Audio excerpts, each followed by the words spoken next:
আসসালামু আলাইকুম। আজকে আমরা যে বিষয়ে কথা বলবো সেটা হচ্ছে জরায়ু মুখের ক্যান্সার। এটাকে আমরা কিভাবে প্রতিরোধ করতে পারি সেটাই হচ্ছে আজকের আমাদের আলোচ্য বিষয়। জরায়ু মুখের ক্যান্সারটা আসলে আমাদের দেশে ২ নাম্বার ক্যান্সার, অর্থাৎ প্রথম হচ্ছে ব্রেস্ট ক্যান্সার এবং তারপরে হচ্ছে এই ক্যান্সারটি। আমাদের দেশে এই জরায়ু মুখের ক্যান্সারে অনেক রোগী ভুগে এবং অনেক রোগী আবার মারাও যায় এই ক্যান্সারে। তো এই ক্যান্সারটা আমাদের দেশে এখনও আমরা নির্মূল করতে পারিনি। অনেক দেশে কিন্তু এই ক্যান্সারটা এখন আর নির্মূলের পর্যায়ে চলে গেছে। এই ক্যান্সারটা নির্মূল কিভাবে করা যায় এটাই হচ্ছে আজকে আমাদের আলোচ্য বিষয়। আমরা এই ক্যান্সারটা নির্মূল করার জন্য একদম যখন কিশোরী বয়স অর্থাৎ 9 থেকে 15 বছর বয়সে এই ক্যান্সারের একটা টিকা পাওয়া যায়।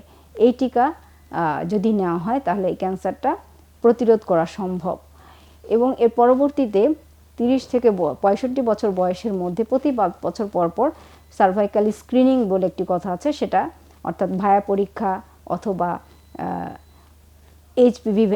এইচপিভি টেস্ট অথবা প্যাপসিস্মিয়ার এই সমস্ত টেস্টের মাধ্যমে আমরা জরায়ু মুখের ক্যান্সারের কোনো জীবাণু আছে কিনা সেটা পরীক্ষা করে দেখি।